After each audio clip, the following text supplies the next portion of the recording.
이 시간에 이제 암에 대해서 좀 말씀을 제가 드리도록 하겠습니다. 이제 암에 걸려서 이렇게 감사할 수 있는 사람이 있을까요?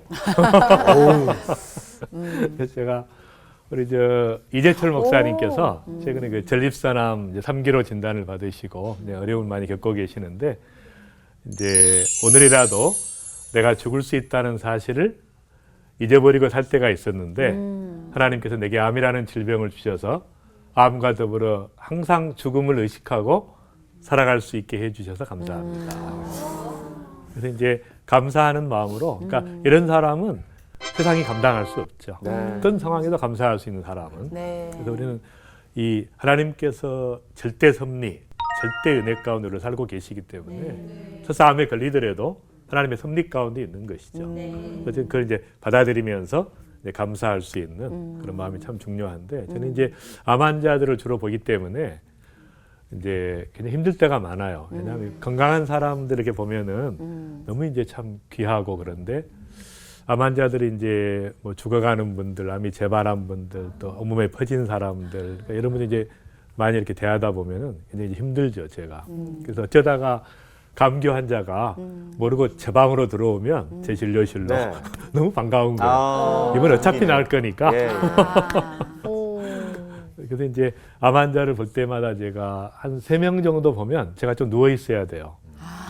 제가 재충전을 하지 않고 이들을 제 앞에서 또 사랑으로 쏟아주고 기도해주고 또 그렇게 하려면 제가 너무 힘든 거예요. 그래서 이제 그런 그 시간들을 이렇게 겪는데, 사실 이제 암이라는 것이 요즘에 아시는 것처럼 너무 많아졌어요. 맞아요. 그래서 이제 암과의 전쟁에서 왜 패하고 있는가? 이렇게 이제 포춘지의 그 주제거든요. 왜 우리는 패하고 있는가? 그래서 한국에서도 엄청난 암 환자가 발생하고 전 세계적으로도 거의 뭐 한 1,000만 명, 2,000만 명 정도 암 환자가 발생하고 있으니까. 그래서 이제 우리나라에서도 보면은 지난번에 한번 소개해드렸는데 2000년에 22만이었던 암 환자가 14년 만에 150만이 됐습니다. 그러니까 너무 많아진 거예요. 이제 한 집 건너서 암이 없는 분들이 있죠. 그 다음에 신규 암 환자도 매년 생기는 암 환자가 23만 명이에요. 근데 이제 식생활 관련암이 증가하고 있고 그렇게 수많은 조기 진단을 했어도 그래도 10년 생존율이 반 이하라는 거예요. 근데 이제 제가 미국에 갔더니 미국은 암 환자가 1,400만 명이 투병하고 있는 분들이 많은 거예요. 그리고 중국의 1년 암 사망자가 270만이니까 환자로 따지면은 거의 중국도 몇 천만 명의 환자가 있다고 봐요. 그래서 이제 이렇게 암이 급속도로 이렇게 증가하고 있는데 딱 암에 걸렸을 때 이제 반응이 달라야 됩니다. 크리스찬은. 우리는 왜 내가 암에 걸렸는가가 아니라 하나님께서 어떤 은혜를 주시려고 내게 암이라고 하는 감당할 수 없는 시련을 주셨는가. 근데 그게 아니라 감당할 수 있는 것만 주신다 그랬기 때문에 사실 이제 크리스찬들이 일단 영적으로 이것이 조직 검사의 결과가 중요한 것이 아닙니다. 우리는 암이라는 단어는 의사들이 그냥 만든 거예요. 사인이에요. 신호입니다. 그게 중요한 게 아니라 영적인 의미가 중요한 거죠. 하나님께서 왜 이것을 허락하셨을까? 그러니까 생각을 바꿔야 돼요. 암에 걸렸으면 우리는 일단 하나님 앞에 깊이 기도해 봐야 돼요. 어느 병원에 갈까, 막 무슨 병원이 좋냐. 이건 세상 사람들이 하는 거죠. 그래서 그런 자세가 이제 반응이 달라야 되는 것이죠. 그래서 내가 왜 병에 걸릴 수밖에 없는 시스템 속에 살았는가?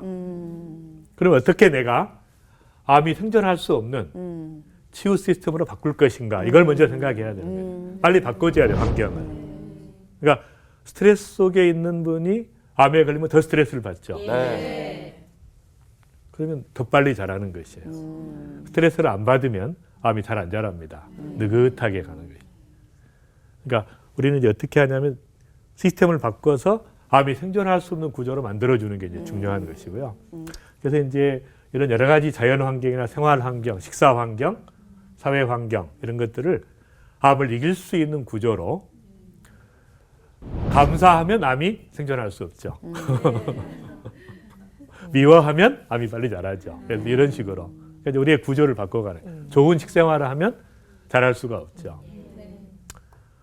그래서 이제 이런 모든 구조들을 암이 싫어하는 쪽으로 바꿔주면 암을 극복할 수 있는 거예요. 이게 더 중요한데 시스템을 안 바꾸고 치료만 받으려고 하는 거예요. 그러다 보면 진단할 때 또 초조하니까 또 암이 자라고 막 암이 수술하기 전에 너무 많이 자라는 거예요. 그게 아니고 우리는 이제 정신을 바짝 차려야 되죠. 이게 무슨 의미가 있는가? 내가 어떻게 삶을 바꿔야 될 것인가? 생각하는 것이죠. 암을 이길 수 있게 삶의 환경을 바꾸십시오. 미움은 암을 더 자라게 하고 감사는 암을 이깁니다.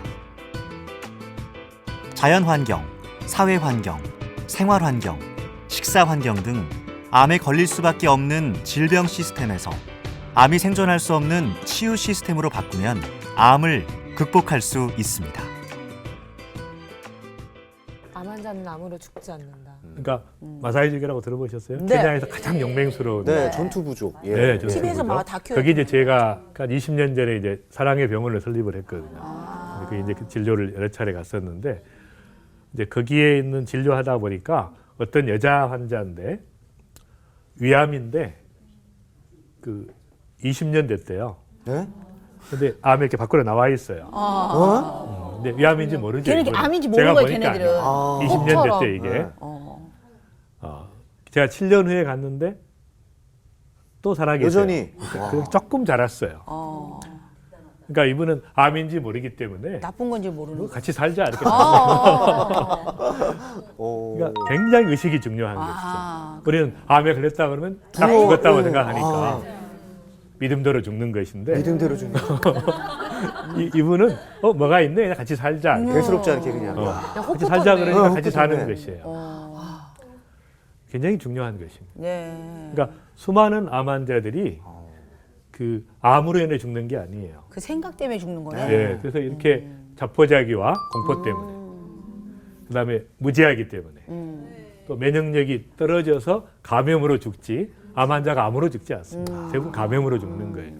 그다음에 상실감으로 죽고, 그거지. 영양실조 못 먹어서 네. 말라서 죽고, 그다음에 스트레스와 상한 감정을 풀지 못해서, 아. 또 인생의 무의미를 극복하지 못해서 이제 죽는 것이에요. 그래서 이제 암과의 싸움에서 이기려면 7가지를 극복하는 게 중요한데 첫 번째가 제일 중요한 게 주도권을 가져야 됩니다. 그러니까 자포자기하고 절망하고 공포 가운데 있지 말고 이런 자세를 가져야 돼요. 생명의 주관자는 하나님이시다.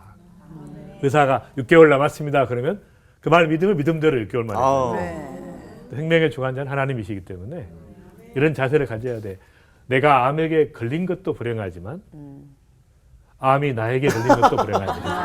너 잘 걸렸다. 자세가 딱 자세가 중요한 거예요. 너 하면 죽어봐라. 그래가지고 이렇게 없어져봐라. 이렇게.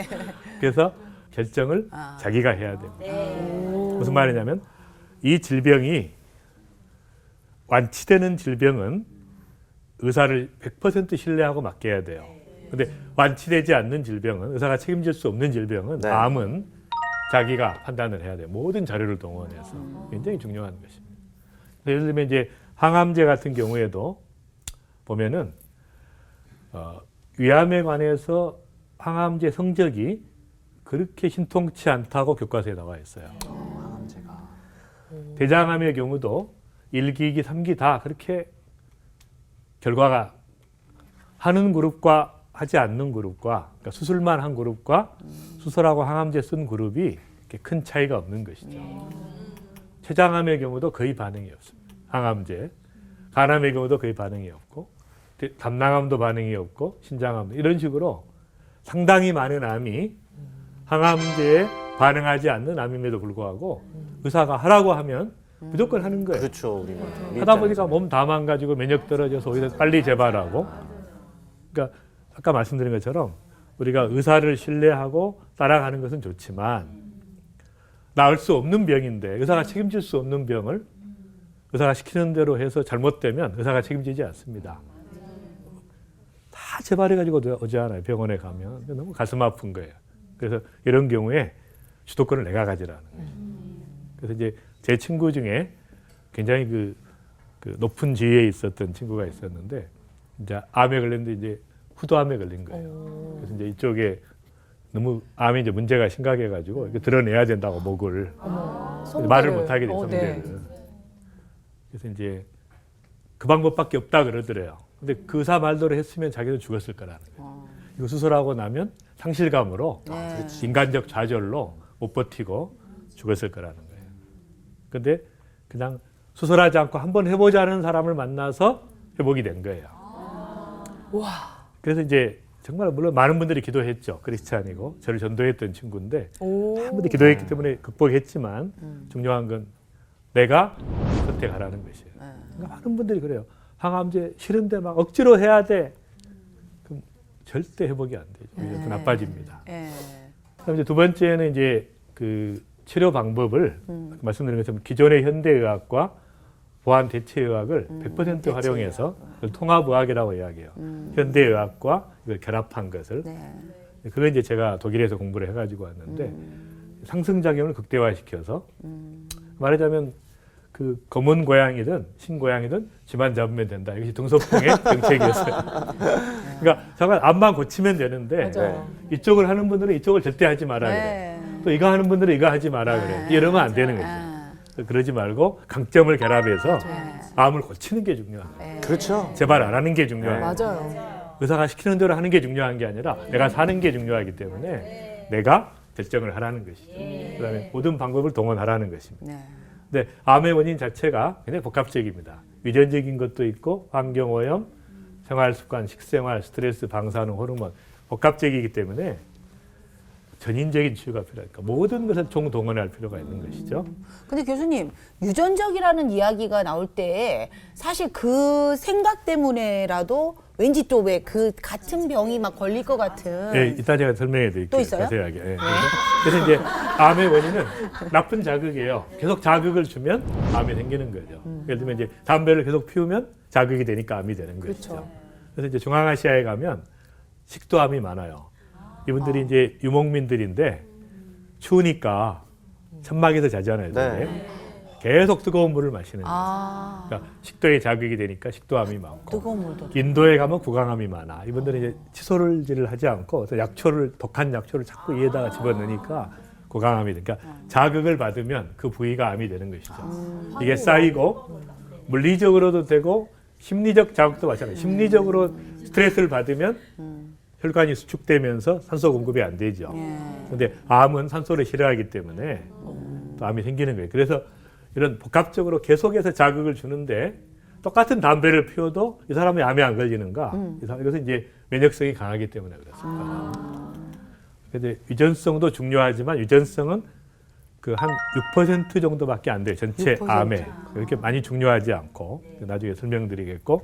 그래서 이제 유전자, 암 유전자가 암을 만드는데 암 유전자는 암을 만드는 유전자고 종양 억제 유전자는 암을 안 생기게 하는 유전자예요. 그러니까 이게 있고 이것이 작동을 하고 있으면 암에 안 걸리죠. 근데 이게 있고 이게 작동 안 하면 암에 걸리는 거예요. 두 가지가 다 문제가 생겨야 됩니다. 그래서 이런 것들이 의해서 식생활이나 흡연이나 스트레스나 이런 모든 것들에 의해서 자극이 되면서 유전자가 작동하기 시작하는 거죠. 그래서 이제 보면 재밌는 것은 이제 유전적인 변이가 사실은 6%밖에 안 되고 모든 암은 후생 유전적 변이 무슨 말이냐면 자기가 만든 거예요. 나쁜 식생활을 하면 지난번에 말씀드렸죠. 유전자가 바뀌는 거예요. 암 유전자로 나쁜 유전자로 스트레스를 계속 받으면 또 암 유전자가 발생하고 이런 식으로 나쁜 자극을 계속 주면 내가 스스로 만든 거예요. 이게 이제 다른 것입니다. 그래서 이런 것들이 이제 암으로 발생하게 되는데 그래서 암은 자가질환이에요. 근데 암이 금방 생기는 것이 아니기 때문에 빨리 바꾸면 막을 수 있는 것이죠. 그래서 시간이 걸리기 때문에 얼마든지 회복될 찬스도 있고 악화될 찬스도 있어요. 근데 계속해서 악화되는 쪽으로 가면 이제 방법이 없는 거죠. 그렇게. 그래서 이제 흡연과 관련된 암은 우리가 폐암만 알고 있는데 사실 굉장히 많습니다. 구강암도 흡연 관련, 후두암도 그래요. 식도암, 방광암, 췌장암, 신장암이 다 관련성이 있어요. 췌장도 그렇구나. 그러니까 우리가 흡연이라고 하는 게 단순히 폐암만 걸리는 것이 아니고 수많은 다른 암을 일으키기 때문에 전체 암 발생의 3분의 1이 흡연 때문에 생기는 것입니다. 그러니까 사실은 이 담배를 시판 금지해야 돼요. 국민의 건강을 생각한다면. 네. 간접 흡연도. 왜냐하면 담배 한 개에 비해 발암 물질이 60가지 이상 있어요. 그런데 알면서도 또 피는 독한 분들. 화학가스가 3,000종이 있어요. 근데 그걸 방치해두면 이건 국가가 직무유기죠. 그러네요. 귤에 발암 물질이 묻었다 그러면 난리를 치잖아요. 다 시판 근데 담배를 시판할 수가 있냐고. 있을 수 없는 거죠. 사실. 근데 문제는 피는 사람은 지 혼자 피면은 그렇다 치지만 옆에 있는 사람이 뭐가 되냐고. 예? 그 옆에서 괜히 맞다가 예? 간접 흡연도 영향 있는 거죠. 예, 예. 그럼요. 나빠 아주 그냥. 그래서 이제 보면은 과거의 흡연자도 담배를 끊었어도 폐암에 9배 더 걸리는 거예요. 끊었음에도 불구하고. 담배를 피는 사람은 22배고 후두암도 10배, 5배. 누적된 게 부강암도 있으니까. 27배, 8배. 식도암도 7배, 췌장암도 2배 이런 식으로 담배를 끊은 사람도 과거의 경력 때문에 되니까 빨리 끊는 게 좋죠. 시작을 안 하는 게 제일 좋겠네요. 당연하고 그거는요. 예. 그다음에 이제 식생활 관련하면 지난번에 한번 제가 소개해드렸는데 가장 지금 위암은 사실은 그렇게 크지 않고 요즘에는 대장암, 전립선암, 유방암 이 세 가지가 가장 문제입니다. 네. 그러니까 미국도 유방암 환자가 300만이에요. 와. 전립선 환자가 270만이에요. 미국에. 그러니까 우리나라도 지금 제일 급증하고 있는 게 대장암, 맞아. 네. 식습관. 그러니까 전립선암이죠, 유방암이죠. 이 세 가지가 육식을 먹으면서부터 엄청나게 기하급수적으로 늘어난 것이죠. 그래서 이제 그다음에 여성들의 암도 마찬가지, 자국 내막암이 이제 증가. 맞아요. 그래서 이런 것들이 유전적 그 요인보다 환경적 요인이 중요하고 특히 이제 생활 습관을 어떻게 가져가느냐가 굉장히 중요한 것이죠. 그래서 암의 6대 위험군이 대장암과 유방암과 난소암 이 세 가지는 약간 그 유전성이 조금 있는 것입니다. 가족 관련성이 있어요. 이 세 가지는 가족이 만약에 암이었다 그러면 아버지나 어머니가 이모나 할머니가 그 암이었을 경우는 본인도 가능성이 있으니까 조심해야 돼요. 위험군이고 B형, C형 간염 복인자가 간암으로 갈 확률이 최대 200배까지 높습니다. 복인자들은 간암을 조심해야 돼요. 그다음에 장기 흡연자는 말할 것도 없고 대장 폴립이 많은 사람은 대장암으로 갈 확률이 있기 때문에 이런 분들은 이제 집중적으로 관리할 필요가 있는 것이에요. 그래서 이제 저희는 그 면역 검사를 해서 암을 이길 수 있는 면역이 얼마나 되는가 이제 그런 걸 좀 해주고 있고요. 그다음에 이제 그 암 유전자 검사를 해서 현재 암이 안 걸렸지만 이번에 이제 위암과 대장암이 위험해요. 현재 암은 아니에요. 유전자적으로 이렇게 나옵니다. 그다음에 간암과 갑상선암은 약간 경계 약간, 수준이고 이런 식으로 미리 찾아내서 예방. 이렇게 암에 걸릴 수 있는 상황을 암에 안 걸리는 쪽으로 바꿔주는 이제 그런 치료를 이제 저희가 하고 있고요. 암 유전자 사전 대책을 딱 세워놓는 거죠. 그다음에 이제 이게 용종이라고 아시죠? 대장암. 요즘 그래서 많아. 이제 이게 떼내야 돼요. 왜냐하면 맞아요. 이게 지금 이미 암으로 바뀌었어요. 그러니까 용종을 그대로 놔두면 암으로 바뀌기 때문에 반드시 용종은 제거해야 됩니다. 중요하고. 근데 이렇게 암으로 가는 과정에서 중요한 것은 암으로 가기 전에 종양이 이미 생기고 그 전에 전암병변이 있고 돌연변이가 생기기 때문에 지금은 암이 생겼냐 안 생겼냐를 검사하는 것보다 유전자 검사를 해서 이런 나쁜 그 유전자들이 있는가, 유전자를 또 방해하는 것들이 있는가 이걸 검사해서 이제 다시 회복시키는 이제 그런 것이 이제 가장 중요한 것이죠. 앞으로는. 그다음에 이제 두 번째 암에 걸렸을 때 어떻게 결과를 처리하는가. 이제 일반적으로 수술과 방사선 치료와 항암 화학요법과 생물학적 제재가 있습니다. 이 세 가지는 이제 잘 아시고요. 생물학적 제재는 주로 이제 저희 병원에서 주로 하는 것인데 면역을 높여주는 것이에요. 면역을 높여서 암을 스스로 이길 수 있도록 해주는 그런 치료입니다. 첫 번째 수술은 이제 기본적인 치료니까 수술할 수 있으면 무조건 해야 돼요. 제가 이제 수많은 환자들을 보는데 특히 크리스찬들이 네. 딱 암에 걸리면 기도원에 가시는 분이에요. 그러니까 제가 그래요. 아니 수술도 의사도 다 하나님의 은혜로 주신 건데 그렇지. 확률이 높은 걸로 하지 뭐하게 기도원에 가서 하냐. 나중에 이렇게 이제 암이 커져가지고 생명을 구할 수 있는 찬스에 이제 잃어버리는 경우가 꽤 많이 있습니다. 그래서 수술할 수 있으면 무조건 하라는 것이고요. 은혜로 주는 거니까. 두 번째 방사선 치료는 기능과 형태를 보존하는 수술 효과가 있어요. 그래서 유방암을 지금 수술할 때 보존을 하죠. 살짝 제거하고 유방을 다 제거하지 않고 네. 방사선 치료로 수술 효과를 내는 것이에요. 그래서 이제 후두암이나 이것도 성대를 보존해야 되니까 또 뇌에 암이 전이됐을 때도 마찬가지예요. 방사선 치료 한 5번 하면 완전히 제거되기 때문에 이런 경우에는 이제 방사선 치료를 무서워할 필요는 없어요. 그러나 이제 문제는 치명적인 약점이 있습니다. 방사선 치료 후유증이 있고 또 방사선 치료 자체가 또 암을 일으키기 때문에 당장은 치료했지만 나중에 또 일으킬 수 있는 위험성이 있어서 저희 가급적이면 이제 방사선 치료를 좀 절제할 수 있도록 그렇게 하고 있고 세 번째가 이제 항암제인데요. 항암제를 잘못 알고 있어요. 일반적인 항암제는 암을 없애는 약이 아닙니다. 항증식 약제예요. 그러니까 빨리 자라는 세포를 죽이는 약이지 암을 죽이는 약이 아닙니다. 항생제는 세균을 죽이는 약이에요. 네. 근데 항암제는 빨리 자라는 세포만 없애니까 암만 죽이는 게 아니라 온몸에 빨리 자라는 세포를 다 죽이는 거예요. 그걸 이해하지 못하기 때문에 그래서 이제 중요한 것은 이렇게 항암제에 잘 듣는 암들이 있어요. 유방암이나 백혈병이나 윌림스 종양이나 소세포 폐암, 난소암, 고환암, 임파종 같은. 근데 나머지 암들은 항암제에 잘 반응하지 않는 암들이 많기 때문에 쓸 때는 굉장히 신중해야 됩니다. 여러 가지를 고려해서 써야 되는 거죠. 중요하고 그다음에 암을 이렇게 줄여가는데 항암제를 통해서 어느 정도까지 줄인 다음에는 스스로 나머지 암을 미세전이암이라고 하는데 이걸 몸에 처리해 줘야 돼요. 그러니까 끝없이 항암제를 의존할 수 없는 것이죠. 그래서 이런 수술이나 방사선 항암제로 제거할 수 없는 미세전이암은 면역요법으로 처리해야 몸의 면역을 높여서 스스로 없애야 완치가 되는 거죠. 근데 항암제를 의존해서는 완치가 되는 게 아니라 더 무너지기 때문에 면역이 또 생기는 것이죠. 그런 어려움들을 이제 많은 분들이 겪고 있습니다. 제 연사 중에 한 분이 이제 고창순 박사라는 분이 있는데 이분은 3번 암에 걸렸어요. 평생. 50년 동안 20대에 이분이 대장암에 걸렸고 나이 50에 12지장암 또 은퇴하시고 65세에 간암에 걸리십니다. 암하고 너무 전혀 다른 친하시다. 암이죠. 전혀 다른 암에 걸리십니다. 재발한 게 아니에요. 어머. 전이된 게 아니라. 그런데 이분이 3번 다 극복하시고 80세까지 장수하셨고 아니 근데 이런 분이 어떻게 그렇게 암들이 자꾸 찾아왔을까?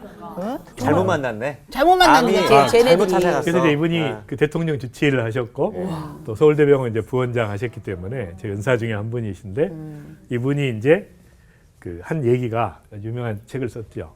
자기가 의사인데도 자기는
자기는 항암제를 안 쓴 거예요. 한 번도. 어머. 3번 다. 어머. 그리고 면역력을 키워가지고 이겨낸 것이죠. 우와. 장수하신 거예요.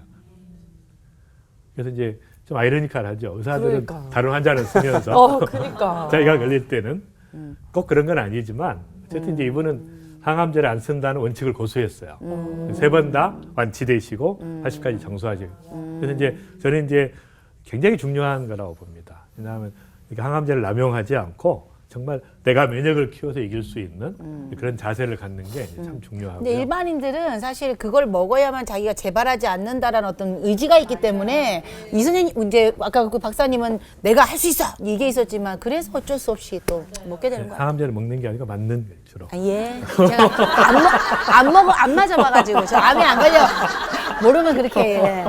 어쨌거나 저쨌거나. 예. 그다음에 그래서 이제 중요한 게 면역을 유지하는 것이죠. 그게 알아야 된다니까. 그래서 이제 주변의 지지 환경이 중요해요.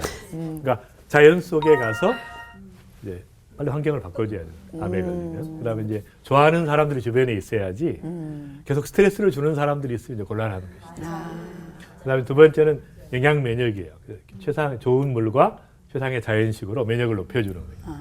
그다음에 스트레스로부터 자유롭고 감사하는 삶으로 바꿔서 네. 정신 면역을 높이고 그다음에 이제 신체를 활성화시키고 체온을 높여서 또 면역을 높이는 것이죠. 그래서 이제 제가 이 두 가지는 이제 이미 말씀드렸기 때문에 그 운동 면역을 잠깐 말씀드리면 네. 이 체온이 굉장히 중요합니다. 그쵸. 그래서 1도만 면역 상태를 좌우하는 것이 체온인데 네. 이 체온이 1도가 떨어지면 면역이 30% 감소하니까 그러니까 따뜻하게 하는 게 굉장히 중요하고 따뜻하게 하는 게 그리고 특히 암 환자들은 더 중요합니다. 재발하지 않기 위해서 체온 관리를 좀 잘해야 되고 이런 식으로 이제 정상적인 체온을 유지시키는 게 이제 중요하니까 하루 2차례씩 재서 이렇게 규칙적으로 체온이 유지되는 사람은 암에 걸릴 가능성이 전혀 없어요. 근데 암에 걸릴 가능성이 있는 사람은 이렇게 별로 변화가 없거나 대부분 체온이 낮습니다. 정상보다. 그리고 또 불규칙하거나 이런 분들은 면역이 작동하지 않는 것이에요. 그러니까 감기에 걸려도 막 몸살을 앓고 막 열이 나고 이런 사람은 암에 안 걸려요. 면역이 강한 거예요. 근데 암에 감기 걸렸는데 막 작동이 안 해가지고 맨날 비실비실 아프고 막 이렇게 하는 거 이제 문제가 되는 것이죠. 굉장히 심각해지죠. 안 놓치려고 지금. 아, 근데 왜 손발이 차고 왜 몸이 차다고 하는 사람들 있죠. 그것도 네. 그러면은 안 좋은. 그러니까 그런 분들이 주로 이제 암에 잘 걸리는 체질이라고 볼 수 있습니다. 몸의 온도가 신경을 낮아요. 써야 이제 그런 분들은 면역을 높여주고 운동도 열심히 하시고 스트레스로부터 전 좀 자유롭고. 따뜻해요. 그다음에 이제 네 번째는 이제 꼭 질문을 해요. 내가 일을 하고 있는데 그만둬야 되냐 하냐. 그거 제가 이렇게 물어봅니다. 일하는 게 즐거우십니까? 스트레스가 됩니까? 그게 포인트구나. 스트레스가 되면 일단 쉬십시오. 그렇죠. 근데 즐거우면 하면서 치료받으세요. 그게 중요한 것이죠. 맞아요. 뭐 이렇게 격렬해. 그다음에 이제 공감하시네요. 그러나 스트레스 관리는 하셔야 돼요. 그럴 경우에.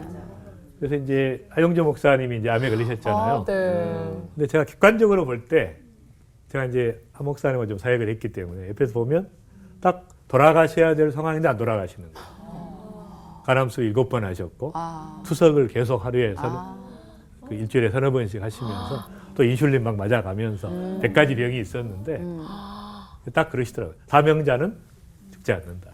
딱 사명이 마칠 때까지. 그게 중요한 것이에요. 네. 그러니까 제 환자 중에 난소암 환자가 있었는데 다 퍼졌는데 이제 안 돌아가시는 거예요. 이상하게 몇 달 동안. 왜 그러시냐 그랬더니 자기 딸을 시집 보내기 전에 절대 안 죽는다. 딱 시집 보내고 사명이 사명. 없구나. 엄마의 사명 보름 만에 의지. 돌아가셨어요. 너무 아까운 거야 제가. 아니, 목표를 바꿔야지. 조금만 늦게 보낼 걸. 손주. 그렇지. 아이, 손주 올 때까지는 손주가 나 안 시집 간다 갈 때까지, 그래야 이렇게 했어야 되는데 네. 그래서 이제 정말 그 사명자들은 안 데려가신다. 그래서 정말 하나님 앞에 끝까지 사명을 붙들고 나가는 네. 게 중요하죠. 그다음에 이제 가끔 탈출구가 필요해요. 스트레스 발산하는. 맞아요. 그래서 아까 제가 콜로라도인데요. 이렇게 가서 한 번씩 쉬고 또 제주도에도 가시고 뭐 설악산도 가시고 해서 한 번씩 쉼이 필요하고 일탈. 그다음에 이제 꼭 질문하는 게 있어요. 어떻게 해야 되냐 하는 거죠. 좋아하는 음식이 있고 몸에 좋은 게 맞아, 있는데 맞아. 암에 걸리면 이제 좋아하는 거 못 먹게 하니까 네. 죽겠다는 거예요. 그러니까 그런 분들은 제가 같이 먹으라 그러죠. 오. 좋은 것도 먹고 정말 몸에 좋은 최고의 네. 식사도 하시고 네. 그다음에 좋아하는 것도 가끔 먹어라. 네. 특히 이제 항암제를 맞을 때는 이겨내야 되기 때문에 특히 네. 더 중요하죠. 하긴 맛없는 음식 끼역끼역 먹으면 몸에 그거 좋지도 않을 것 같아요. 맛있는 걸 먹어야 몸이 좋지. 그래서 이제 자연식 위주로 하는 게 맞는데 특별한 경우에는 이제 같이 먹어라. 정정해 주시네요. 네. 여기 포커스를 두시면 돼요. 네. 그다음에 이제 중요한 것이 상한 감정을 가지고 있으면 안 되죠. 반드시 이걸 치유가 돼야 독한 마음이 이 도끼가 빠져야 돼. 마음의 도끼가. 근데 그 도끼는 그대로 있으면서 막 암만 나으려 그러니까 하나님께서 너는 뭐 하는 거냐. 너 살려주면 또 너 도끼 품고 또 그렇게 살 텐데. 그래서 그것을 치유하고 회복하는 것이 이제 중요하고요. 그다음에 이제 이분이 폴 트루네 박사인데 자기 친구가 연락이 온 거예요. 어느 날 재생 불량성 빈혈이라고 하는 이제 그것도 뭐 암이라고 볼 수도 있는데 그런 이제 걸려가지고 헤모글로빈 수치가 12에서 15가 정상인데 5 이하로 떨어진 거예요. 거의 뭐 몸을 못 움직이죠. 근데 이 친구에게 대화를 하다가 마음속의 증오와 분노를 고백하고 하나님 앞에 고백하고 죄책감으로 자유롭게 되면서 딱 정상이 돼버리고 얼마나 이 내면의 문제가 중요한가를 우리가 알 수가 있죠. 쓴뿌리를 뽑았네요. 네, 그래서 이제 정말 우리가 암에 걸렸을 때 중요한 것은 하나님 앞에 상한 심령을 가지고 나가는 거예요. 정말 하나님 앞에 다 드러내놓고 기도하면서 고백하는, 그래서 정말 은혜의 보좌 앞에 우리의 모든 연약함을 경험하신 그분 앞에 나가서 궁결하심을 받고 때를 따라 돕는 은혜를 경험하면서 네. 나아가면 충분히 이길 수 있는 것이죠. 또 한 가지는 이제 반드시 나눠야 돼요. 고백을 해야 됩니다. 고백의 공동체가 있어야 되고 이렇게 나눔의 과정 가운데 자긍심도 회복이 되고 내면의 문제도 해결되고 대인관계도 해결되고 면역도 높아지고 그다음에 이제 NK 세포 이런 모든 것들이 활성화되면서 그래서 나눔과 고백의 과정이 굉장히 중요하다는 거고요. 정직한 나눔의 위력을 알아보겠습니다. 첫째, 환자의 자긍심이 높아져 자기 관리를 할 수 있게 됩니다.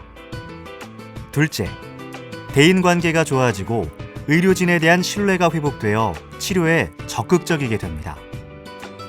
셋째, 면역 억제성 호르몬이 감소하여 면역성이 높아집니다.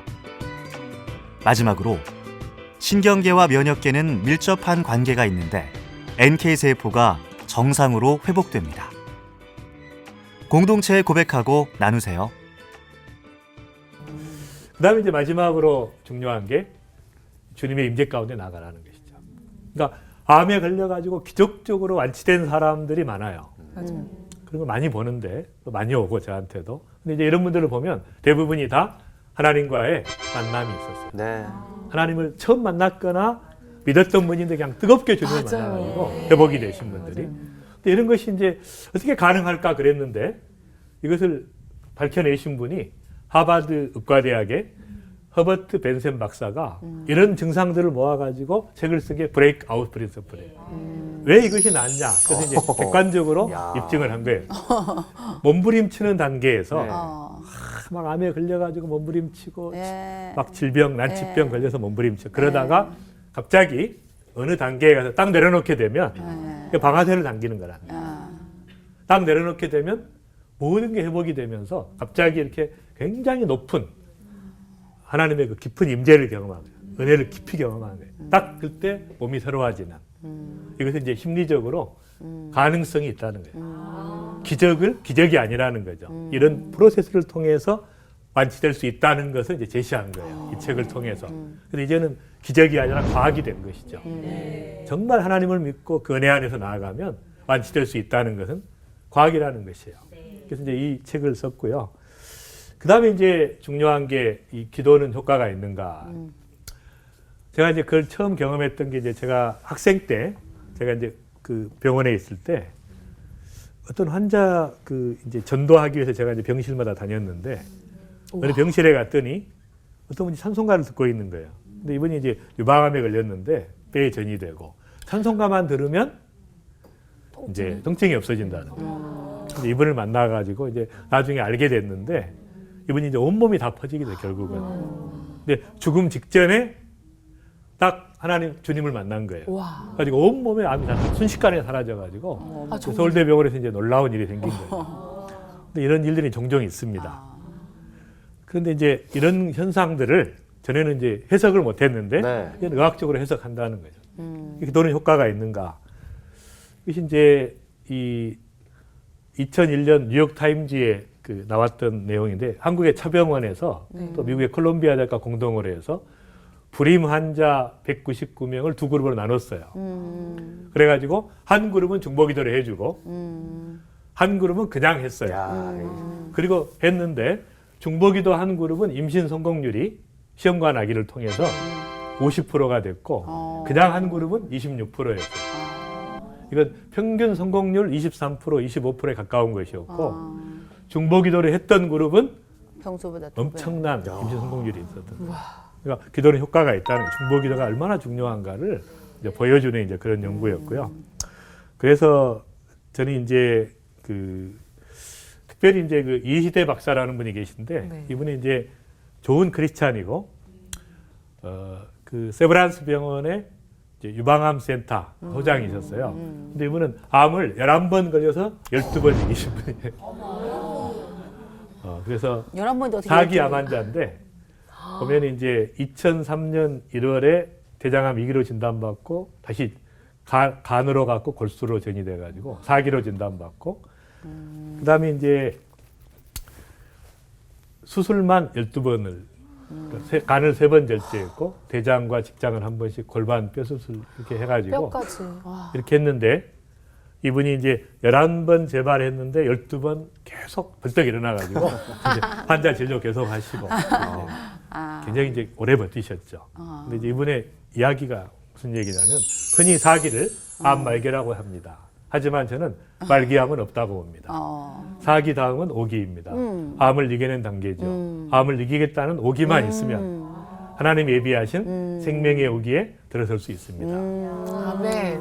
그래서 이분이 이제 물론 돌아가셨지만 네. 이렇게 11번 걸렸어도 12번 일어나는 그러니까 얼마나 하나님께서 그 암이라는 그 과정을 통해서 하나님의 임재를 드러내고 수많은 사람들을 감동시킬 수 있는 그러니까 똑같은 질병에 걸리더라도 우리는 반응이 달라야 되는 것이죠. 네. 의미가 있기 때문에 네. 그래서 반드시 하나님의 은혜로 이겨낼 수 있는 그런 축복이 있기를 바라고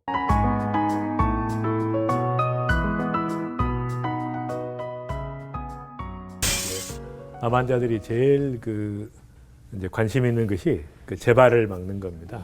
그래서 이제 암 환자들이 어느 병원도 재발을 막는 치료를 안 하기 때문에 이분들이 항상 불안해하는 거죠. 치료 끝나고 나면. 그래서 이제 한 번은 어떤 환자가 왔는데 이제 제 밑에 있는 그 식이 처방을 하시는 그 대체학과장님 계셨는데 이제 그분이 물어본 거예요. 암에서 낫고 싶죠? 그러니까 이제 이분이 낫고 싶죠. 막 정말로 낫고 싶냐고. 낫고 싶다 그러니까. 그 다음에 이제 나와서 뭐 하려고?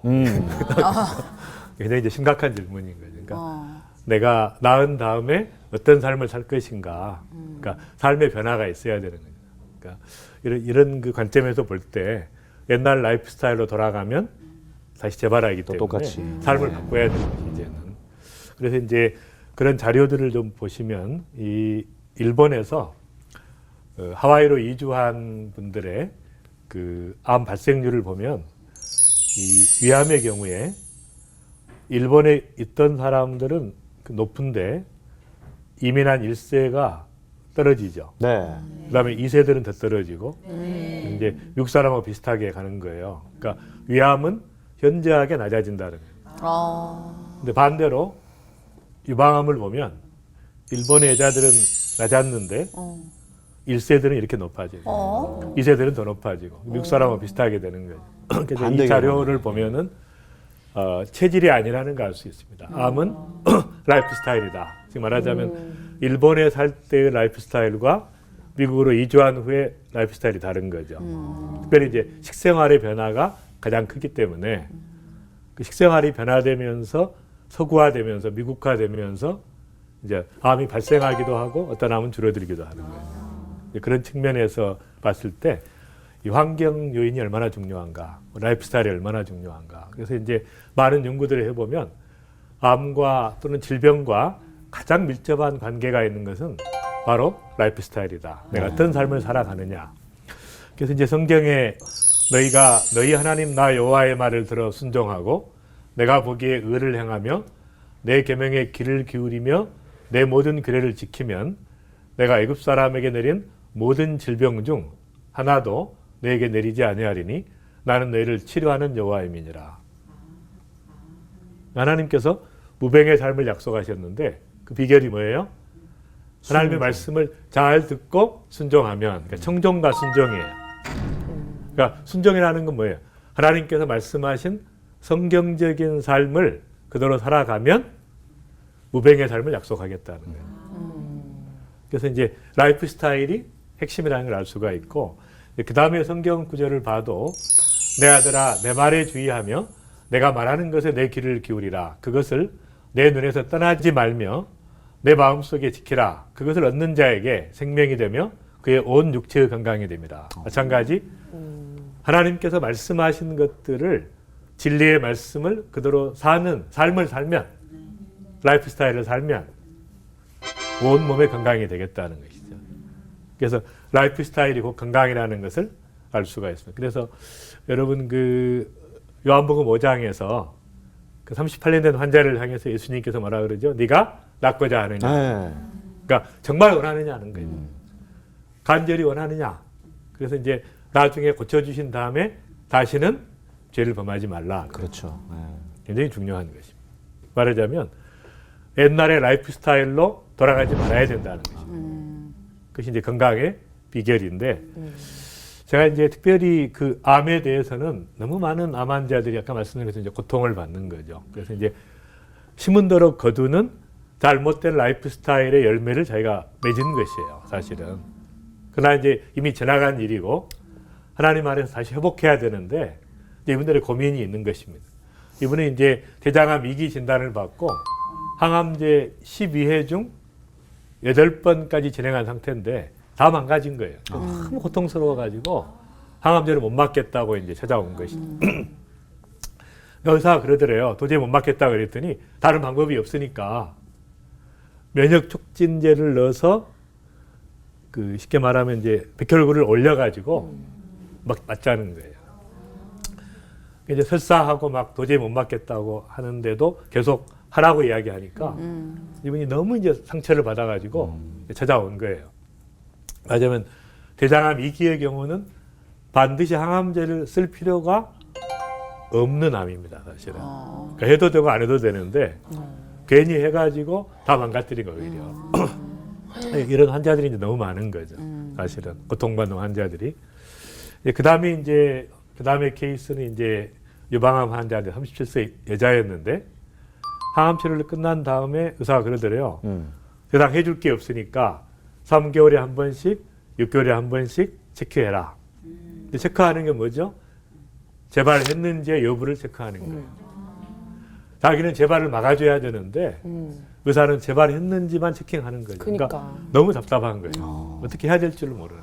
그 공포 속에 몸부림치다가 이제 찾아오신 분인데 이런 식으로 이제 어떤 암의 재발을 막는 치료들을 이야기해주지 않습니다. 그리고 이제 치료만 받으라는 거예요. 근데 라이프 스타일은 옛날로 돌아갔죠. 그럼 다시 재발하는 건 뻔한 것이죠. 제가 이제 가장 그 기억에 남는 환자가 유방암 1기였는데 이 환자가 이제 항암 치료를 받은 거예요. 그리고 1년 만에 왔는데 머리가 아프다고 왔어요. 근데 물어보니까 시어머니하고 같이 살아가지고 너무너무 스트레스를 받은 거예요. 나이가 50인데 시어머니가 계속 고통을 주는 거예요. 그래서 암에 걸렸는데 암에 걸린 다음에 이제 치료를 받고 이럴 때는 좀 도와주더래요, 시어머니가. 네, 딱 또 치료가 끝나고 나니까 막 야단을 치고 또 꾀병을 부린다 그러고 계속 스트레스를 주는 거예요. 제가 그 얘기를 듣고 나서 큰일 났다 생각한 거예요. 빨리 환경을 바꿔야지. 옛날에 스트레스를 받았던 그 상황으로 돌아가면 뻔하게 재발하는 거죠. 맞아. 그래서 제가 이제 빨리 바꿔라 그랬어요. 남편한테 전화를 해가지고 딴 사람이 시어머니를 모시든지 독립해서 살든지 빨리 결정해라. 큰일 났다고. 그러니까. 그러니까 이야기를 협조가 했어요. 필요하다. 살고 봐야지 일단은. 그러니까. 그러니까. 아니 근데 그게 다이어트하고도 똑같지 않아요? 실컷 왜 일주일 동안 다이어트해서 뭐 살 뺀다는데 가가지고 쫙 날씬하게 해갖고 라이프 스타일은 그전처럼 똑같이 와가지고 또 새끼 밥 막 먹어. 폭식하고. 그럼 예. 또 찌는 거잖아. 돌아가지 그럼. 다시 꿀꿀이 되지. 예, 요요 그러니까 오는 거지. 원래대로 이 생활 습관을 해버리는 건 예. 뭐든지 안 되는 거야. 삶을 바꿔야 되는 어쨌든 이제 스트레스 없는 환경으로 바꿔야 되는 거예요. 네. 근데 이제 나중에 보니까 뇌까지 전이가 돼요. 어떡해. 그래가지고 이제 한 달 만에 돌아가셨는데 저는 유방암 1기 환자가 1년 만에 돌아가신 분을 이게 처음 봤죠. 그때. 저도 처음 봐요. 네. 스트레스가 막 많으니까 많이 갔나 말하자면 보다. 암을 유발했던 상황으로 다시 돌아가는 것은 자살행위. 빨리 환경을 바꿔야 환경으로 돼요. 가면. 근데 어떤 의사도 그런 얘기를 안 하는 거예요. 계속 그냥 항암 치료만 하는 거예요. 계속해서. 딱 끝나면 이제 알아서 3개월에 한 번 알아. 그래서 이제 이런 식의 어떤 그 너무너무 안타까운 상황들이 계속되고 있고 수많은 암 환자들은 그 재발의 공포 가운데 몸부림을 치고 있는 것이. 제가 이제 하루에 세 환자를 동시에 봤는데 한 환자는 56세 여자 환자로 10년 전에 위암 수술을 하고 항암 치료를 받았는데 10년 만에 유방암이 생긴 거예요. 2차 암이 생긴 거죠. 두 번째 케이스는 53세 여자 환자로 유방암 수술을 받고 항암 치료를 했는데 13년 만에 난소암이 생긴 거예요. 근데 조직 검사를 해보니까 난소암이 아니라 유방암이 다시? 된 상태예요. 아. 그다음에 세 번째 환자는 4년 전에 유방암 1기로 부분 절제 수술한 다음에 방사선 치료를 받았는데 방사선 치료한 부위 그 밑에 폐암이 생긴 거예요. 어떡해. 그럴 그러니까 수 이제 있구나. 이런 세 가지 케이스가 하루에 온 거예요, 저한테. 말하자면 이제 우리가 일반적으로 5년 동안 치료하면 완치라고 이야기하는데 이제 그것이 말이 안 되는 거거든요. 근데 환자들은 그렇게 알고 있어요. 그러니까 완치됐으니까 또 옛날로 돌아가. 지 마음대로 살아. 그러면 이제 또 재발하는 거죠. 그러니까 5년의 그런 환상에서 벗어나야 된다. 그다음에 이 환자는 또 방사선 치료가 일반적으로 부작용이 없다고 이야기하죠. 그래서 치료를 하는데 사실은 방사선 자체가 암을 유발시키는 거잖아요. 그러니까 암을 치료하기 위해서 또 독을 없애기 위해서 독을 쓴 거죠. 그러니까 방사선 치료한 그 부위에 폐암, 더 무서운 폐암이 생긴 거예요. 면역이 떨어져서. 그래서 이제 이런 케이스를 제가 보면서 일반적으로 우리가 이야기하는 그 암 환자들을 관리할 때 또 암이 이미 걸린 상태에서 재발의 문제에 고민할 때 중요한 것은 삶을 바꿔주라는 거죠. 이분이 이제 굉장히 특이한 분인데 이제 그 선교사님 중에 한 분이신데요. 이분은 그 암종이 있고 육종이 있어요. 그러니까 뼈에나 이 피부에 그 살갗 그 일종의 근육에 생긴 거죠. 그러니까 피부 안쪽에 생긴 그러니까 육종이라 그래요. 암종하고 좀 다른데, 근데 이제 이것에 걸려가지고 이제 치료를 받았는데 재발을 한 거예요. 그래서 온몸에 퍼졌다 그랬는데 이분이 이제 딱 환경을 바꾼 거예요. 그래서 어느 강원도 산골에 가서 어느 폐가를 사가지고 거기 이제 아둘람불이라고 이름하고 거기서 이제 지내면서 안식을 누리고 자연을 누리고 또 기도하면서 이렇게 딱 지냈는데 암이 세상 진행이 안 되더래요. 그래서 이제 다른 암 환자들이 모여가지고 같이 거기서 이제 생활을 한 거죠.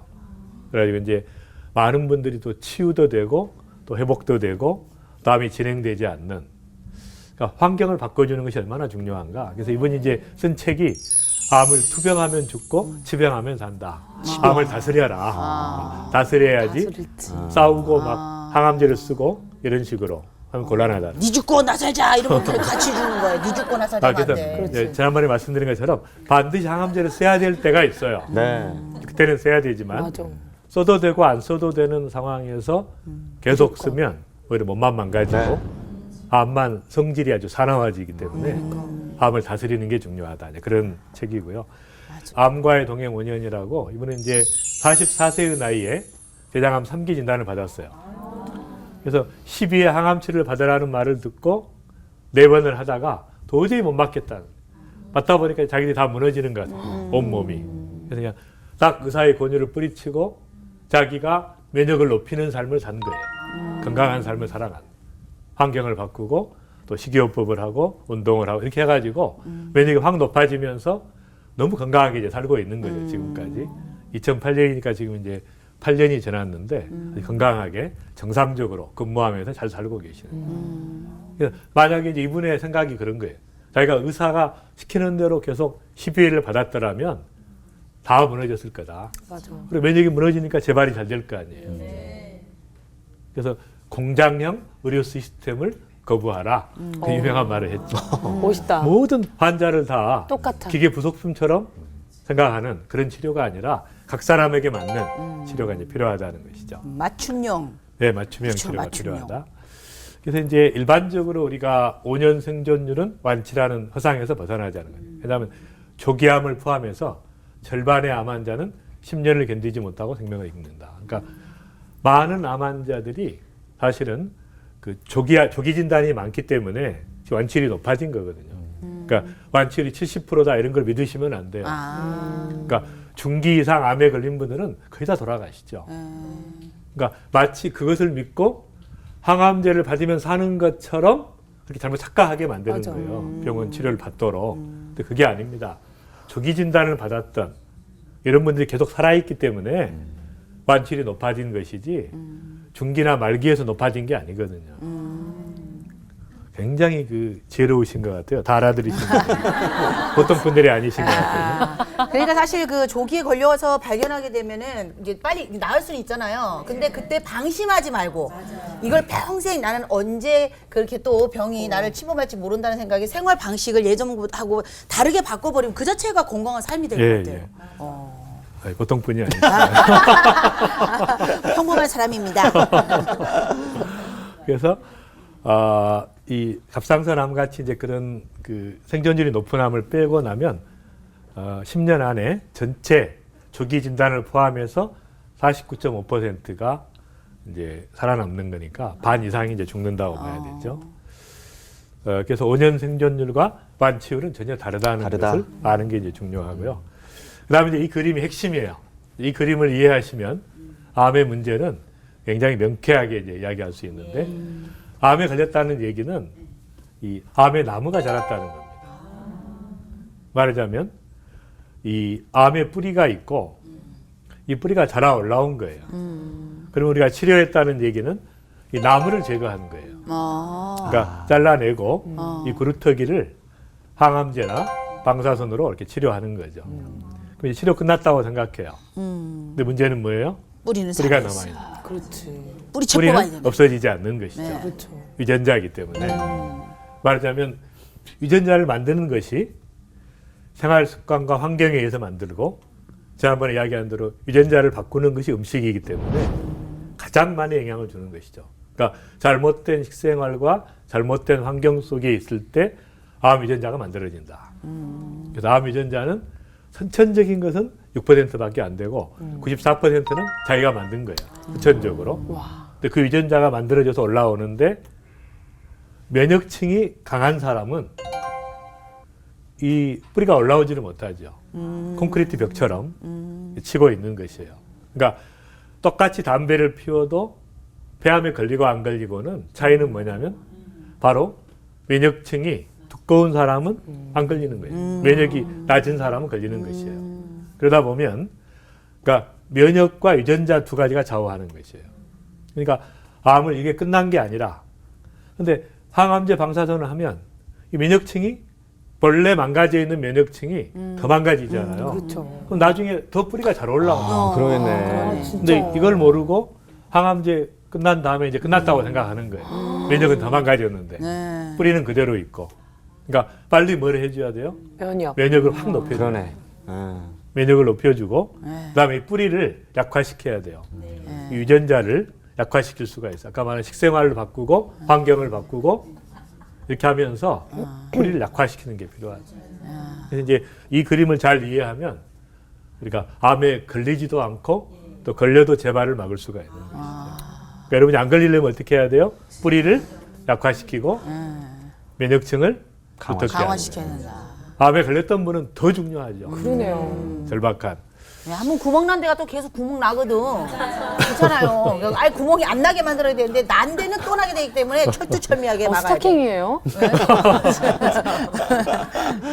그래서 지난번에 배웠던 대로 그 먹거리 혁명 때 우리가 배운 대로 음식 유전자를 바꾼다. 그래서 먹는 영양소에 따라서 영양에 따라서 또 시기에 따라서 우리 몸을 만들어지기 때문에 어떻게 이 음식을 건강한 음식으로 바꿔주느냐 이게 굉장히 이제 중요한 것이고 그다음에 이제 암세포는 그 미친 세포예요. 말하자면 정상적인 세포는 자라서 성장하고 분열하고 성장하다가 죽는데 네. 암세포는 계속 자라는 거예요. 안 죽는구나. 미친 듯이 자라는 거예요. 그러니까 미쳤네. 자기가 자라면서 남을 파괴시키는 거예요.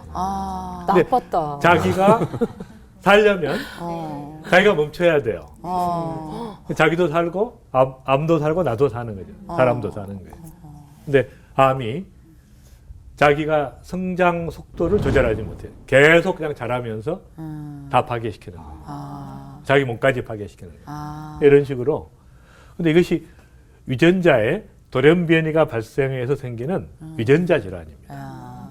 그래서 유전자를 약화시키는 게 중요하고 그다음에 이제 암이 유발해서 촉진되어서 진행하는 단계가 있어요. 그래서 암을 유발하는 단계는 아까 말한 것처럼 나쁜 자극이죠.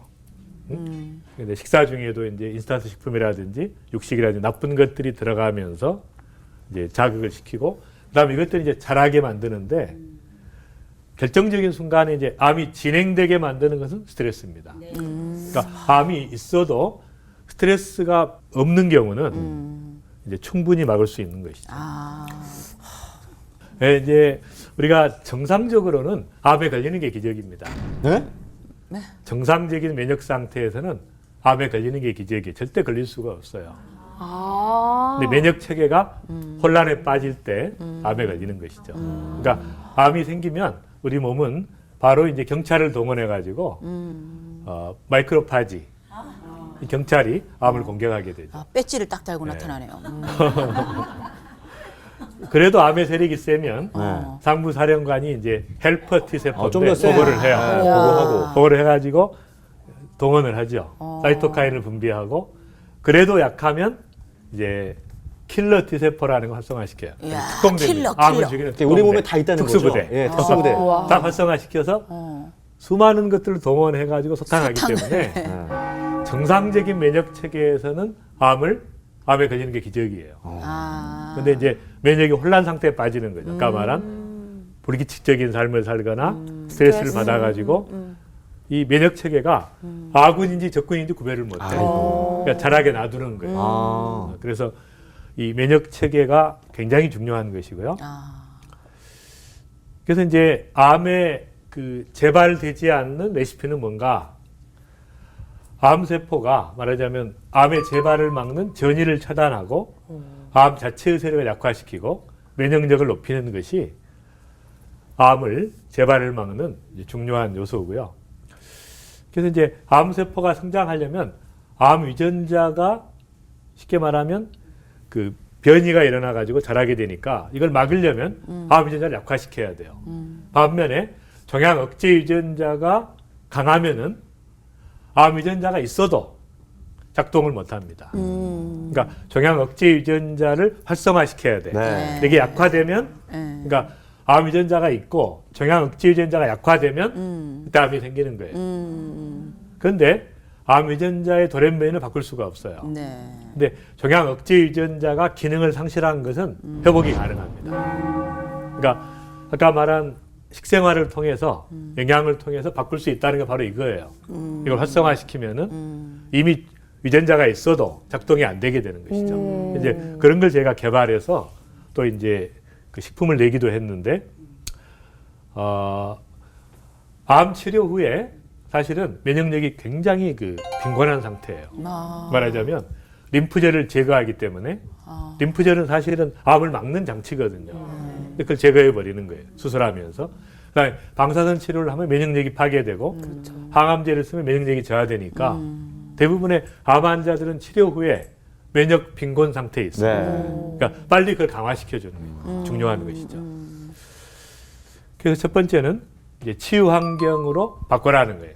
암의 세력을 무력화시키려면 환경을 바꿔줘라는 것입니다. 그래서 자연 환경과 가정 환경과 직장 환경. 이건 무슨 말이냐면 직장 생활에서 스트레스 때문에 암에 걸렸으면 직장을 쉬라는 거예요, 잠깐. 근데 직장이 너무 즐거운 사람은 다니라는 거예요. 이런 식으로 이제 하고요. 생활 환경도 바꿔주라는 거예요. 그래서 정말 스트레스를 받지 않고 즐겁게 일할 수 있는 환경으로 또 나를 서포트해주는 좋은 사람들이 있어야 돼요. 주변에 환경을 바꿔줘라. 두 번째는 암의 보급선을 차단하라는 거예요. 암에 영향을 공급해주는 모든 나쁜 것들을 다 없애라는 거예요. 그래서 암의 원인이 되는 것들을 식사 습관이라든지 스트레스라든지 환경 오염이나 방사선이나 이런 것들을 원인을 제거해 주라는 것입니다. 그래서 이제 이렇게 그 우산을 쓰고 다니라는 거예요. 막아줘야지. 네. 피해야 돼. 이게 우산이 있으면 다행인데 이거 소나기처럼 이거 언제 쏟아야 될지 모르니까. 준비를 못해. 근데 지난 시간에 이야기한 대로 흡연과 관련되는 암들이 이런 암들이 있으니까 흡연이 제거해야 되고 그다음에 이제 식생활과 관련된 암이 있으니까 네. 흡연과 식생활이라고 하는 양대 산맥이 그다음에 이것을 진행시키는 스트레스 관리 이 세 가지가 핵심입니다. 근데 최근에 연구해 보니까 이 비만이 암 발생의 또 중요한 원인으로 자리 잡고 있어요. 말하자면 비만한 사람은 간암에 걸릴 확률이 1.5배, 임파선암 1.6배, 대장암, 전립선암 1.9배, 담도암, 갑상선암 2.2배, 피부암 중에 흑색종이라고 하는 무서운 게 있는데 2.8배입니다. 그러니까 이제는 비만도 대사적인 문제도 암과 관련이 있다는 것을 알게 된 것이죠.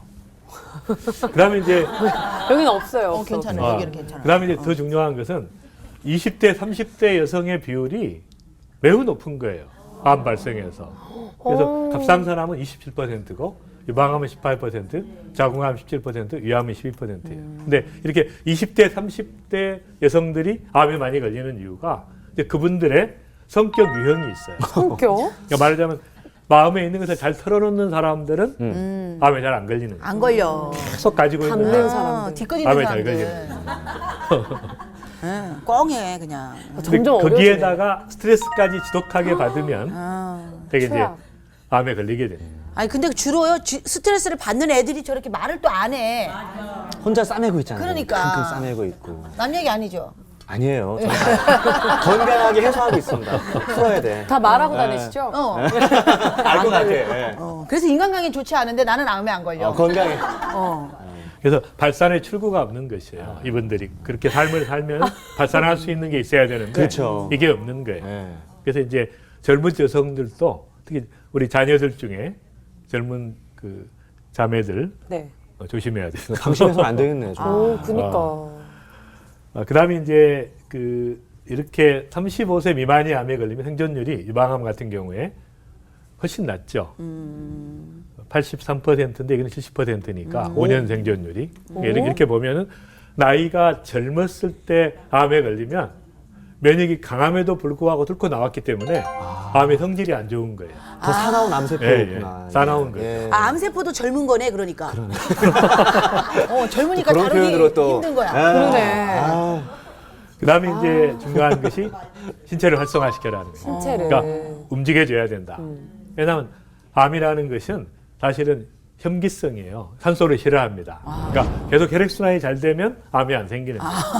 근데 우리나라 사람들이 보면은 이 서양 사람들은 운동을 해서 활성화를 시켰어요. 근데 동양 사람들은 옛날부터 움직이면 쌍놈이야. 가만히 있어야 돼. 그러니까 전부 지체가 높을수록 다 무서운 병에 걸리는 거예요. 아무리 귀하게 해도. 그러네. 근데 머슴들은 함부로 막 일하면 그럼요. 장작 패고. 예. 임금님이 그렇게 오래 못 사셨잖아요. 임금님이 운동을 했거든요.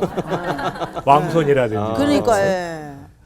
근데 그래서 할 수 없이 혈액순환이 안 돼서 생기니까 거기다 이제 침이나 뜸이나 이렇게 찔러가지고 그냥 자극을 시키면 억지로라도. 운동 효과와 이 치매 효과가 좀 비슷합니다. 말하자면 활성화시켜주는 거예요. 진짜 억지로 활성화시키는 거예요. 운동 안 하셔도 찐질방은 다 가셔서 목욕하고 몸 지지시잖아요. 그죠? 딱 맞는 위안을 말이에요. 삼어 위안을 그러네. 삼어 그걸로. 맞네요. 그다음에 이제 단식을 하거나 뭐 요가나 목욕이나 이런 식으로 해서 이제 그 말하자면 운동하지 않고도 활성화시키는 방법이 동양에서 발달하는 것이죠. 그러네. 심지어는 그 뭐 흔들 이런 거 기계 사가지고 가만히 있으면서도 몸이 흔들리게 하니까 얼마나 게을러. 아유. 그래서 고창순 박사님이라고 이제 지난주에 제가 소개했던 세 가지 암에 걸렸던 분인데 이분은 이제 서울대병원 부원장이고 대통령 주치하셨던 분인데 암에 걸렸을 때 필사적으로 움직이라. 네. 움직이라. 계속 암에 걸린 다음에 수술한 다음에도 움직여야지 가만히 있으면 혈액순환이 안 되니까 문제가 발생하는 거예요. 그래서 이제 그렇게 말씀을 하신 거고.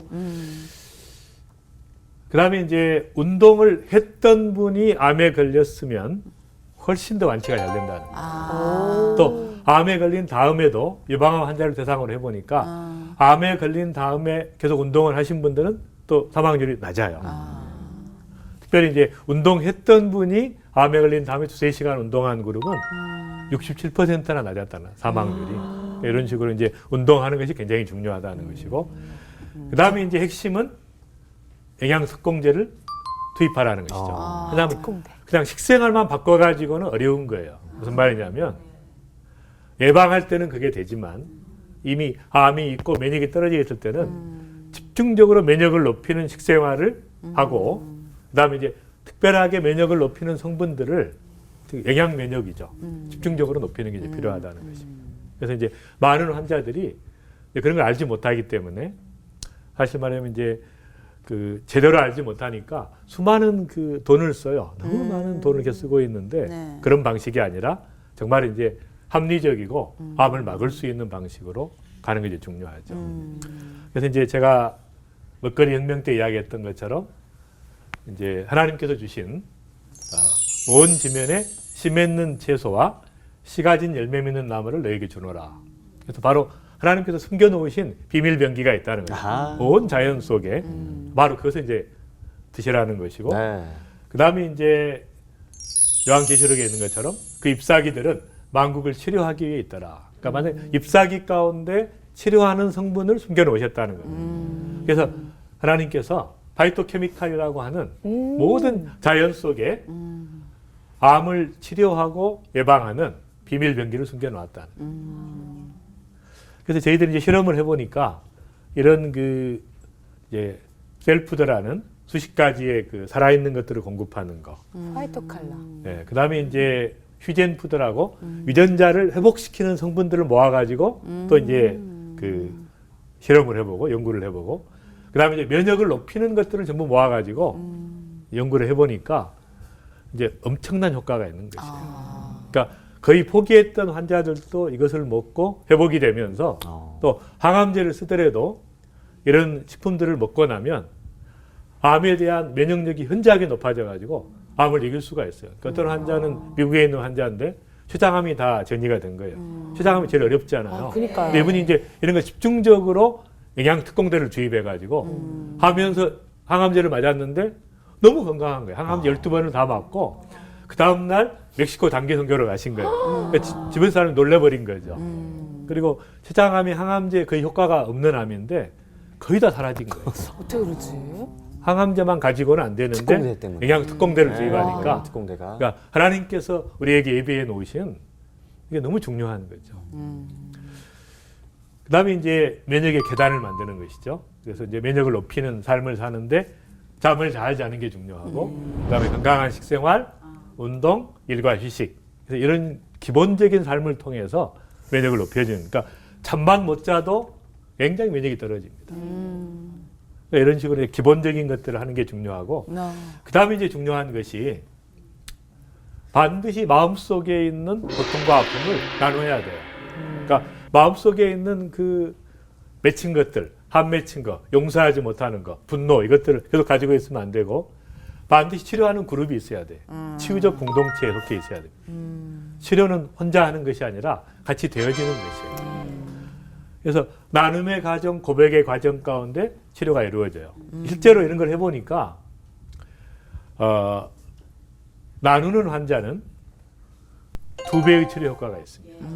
그러니까 마음속에 있는 걸 나누면서 회복이 되고 자기 관리가 되고 자긍심이 회복이 되고 내면의 문제가 해결되면서 대인관계가 좋아지고 또 의료진에 대한 신뢰가 높아지고 또 내면의 문제로 스트레스를 받아 분비하던 나쁜 호르몬들이 감소합니다. 아하. 스트레스 호르몬들이. 그 다음에 또 면역계로 인해서 문제가 되는데 면역이 높아지는 거예요. NK 세포가 활성화됩니다. 그러니까 이런 효과들이 있기 때문에 반드시 암 환우들은 어떤 사람에게 내가 터놓았을 때 나를 정죄하지 않고 다 받아줄 수 있는 사람이 있어야 돼요. 그 그룹이 있어야 돼요. 실제 저희 교회에서도 그 유방암 환자가 있어요. 다 같이 그 환자를 위해 기도하고 했을 때 내 문제처럼 와닿아지니까 그분도 병원 갈 때 힘이 나고 또 하나님과 더 가까워지는 기분 때문에 정말 완치됐거든요. 네, 이런 말씀이신 것 같아요. 그리고 사실 암에 안 걸려도 평소에 우리는요 이미 치유를 하고 있어요. 어떻게? 여자들이 한 3-4명 모셔가지고 점심 수다? 먹고 커피 있는 얘기 먹으면서 없는 얘기 다 그냥 끄집어내고. 우리 여자들이 대한민국 수명이 긴 이유가 거기에 있다고. 그러네. 이 점심과 티타임. 맞죠?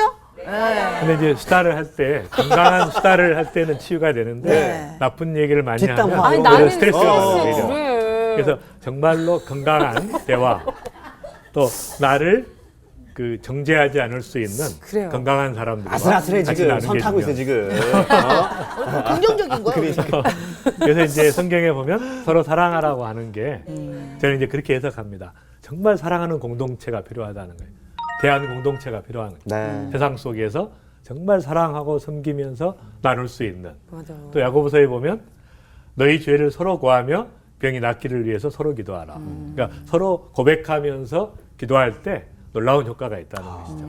그래서 이제 이 성경이 얼마나 진리인가 저는 딱 이런 걸 보면서 암 환자 보면서 감탄을 하는 거죠. 그러니까 보통 사람이 진리라고 생각하는 것하고 좀 차원이 다릅니다. 막 무릎을 치는 거예요. 정말 이대로 하는 게 너무 중요해요. 그래서 암 환우들이 이렇게 고백을 하고 같이 기도하고 하면서 많은 분들이 회복이 돼요.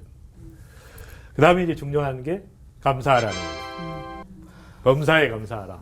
말하자면 최상의 스트레스 해소책은 감사하는 것이에요. 그러니까 과거에 어떤 상처가 있었든지 감사해버리면 그걸로 끝납니다. 나의 약함을 인해서 감사하고 나에게 상처 준 사람 그 사람 때문에 내가 성장할 수 있었음에 감사하고 주님을 향한 또 간절한 가난한 심령을 주신 거 감사하고 그러니까 모든 범사에 감사하는 또 암에 걸렸지만 이걸 통해서 하나님께서 역사하실 줄 믿고 감사하고 이제 그런 감사하는 마음. 그래서 최고의 안식은 감사에 젖어 사는 삶입니다. 근데 암에 걸렸기 때문에 오히려 더 가능한 거예요. 더 절박해지기 때문에 주님께 집중할 수가 있는 것이죠. 그래서 이 범사에 감사하다 보면 아까 지난번에 잠깐 말씀드렸는데요. 디톡스 현상이 일어나요. 나쁜 것들이 빠지는 독소들이 현상. 빠져나가고. 그다음에 진짜 안식을 누리게 되고 면역도 높아지니까 감사의 삶이 이제 너무 중요하고 레몬 디톡스보다 감사 디톡스가 낫네요. 그러니까 돈도 안 들고 공짜인데다가. 근데 진짜야. 여자들은 디톡스보다 보톡스를 더 원하는. 아 진짜 그거 아슬아슬해. 걸러들어. 야, 근데 감사하는 습관을 들이다 보니까요. 진짜 왜 이렇게 안 좋은 일이 벌어지면은 이건 내가 다음에 조심하라라는 아마 뜻인 것 같다. 그렇게 받아들이니까 불평하기보다는 감사하게 되니까 진짜 삶이 풍요로워지는 것 같아요. 네, 감사해요. 감사하죠. 아유, 그럼요. 이제 이 환자는 림프족이라는 이제 네. 그 암에 걸려서 치료를 받았는데 이제 심해지면 이제 조혈모 세포 이식까지 하면서 고용량 항암제를 맞습니다. 그러니까 다 몸이 파괴되는 거예요. 근데 마지막까지 이 환자는 뭘 붙잡았냐면 면역을 높이는 치료를 계속 받은 거예요. 계속 이제 면역을 높이는 걸 먹고 또 주사도 맞고 하면서 완전히 그러니까 의사가 하라고 하든 말든 계속 면역을 높인 거예요. 나중에 보니까 묵인실에 들어갔던 암 환자는 다 죽고 자기만 살았어요. 그래서 이제 12년이 지났는데 15년이. 그러니까 이제 이 환자의 경우에 무슨 말이냐면 그러니까 이 병원에서 계속 오라 그러더라고요. 신기하다고. 케이스 스타디라고. 네. 근데 병원에서 어떻게 생각해요? 시키는 대로 항암제를 맞아서 산 줄 알아. 살아남은 사람들은 뭐예요? 다 필사적으로 면역을 높인 거예요. 면역 관리를 해서 살아남았는데 의사들은 항암제에서 사는 줄 알고 너무 안타까운 거죠. 그런 측면들이 있고 그래서 반드시 우리가 면역 관리를 해야 될 케이스가 있습니다. 말하자면 수술 직후에 수술이 회복되면서 세포 분열이 빨라져요. 성장 속도가. 그때 암이 자랄 수가 있습니다. 그다음에 항암 치료 전후, 방사선 치료 전후에 현저하게 면역이 떨어지니까 이때가 위기죠. 그다음에 스트레스를 받을 때 그때 또 면역이 떨어집니다. 그다음에 면역 상태가 떨어져 있다고 검사 결과가 나왔을 때 그다음에 고령화나 노령화 이런 경우에 면역이 떨어지니까 암에 걸렸던 분들은 이런 상태에서는 집중적 면역 관리를 해야 돼요. 확 높여야 돼요. 그러니까 평소에는 생활 면역 관리로 가능해요. 근데 이렇게 이런 특별한 상황에서는 면역을 확 높여주는 게 필요합니다.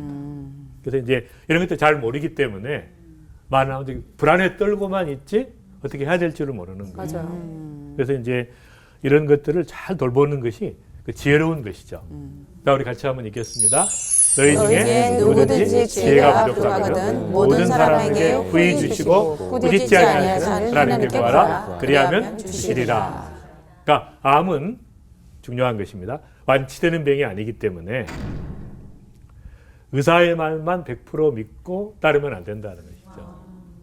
보장해주지 않습니다. 그대로 한다 그래서 반드시 하나님께 지혜를 구해야 돼요. 그래서 내가 스스로 관리해야 돼. 그래서 가장 좋은 것들을 정보들을 자기가 모아서 관리할 필요가 있는 것이죠. 그래서 정말 하나님께 지혜를 구해야 될 질병이 암이라는 것입니다.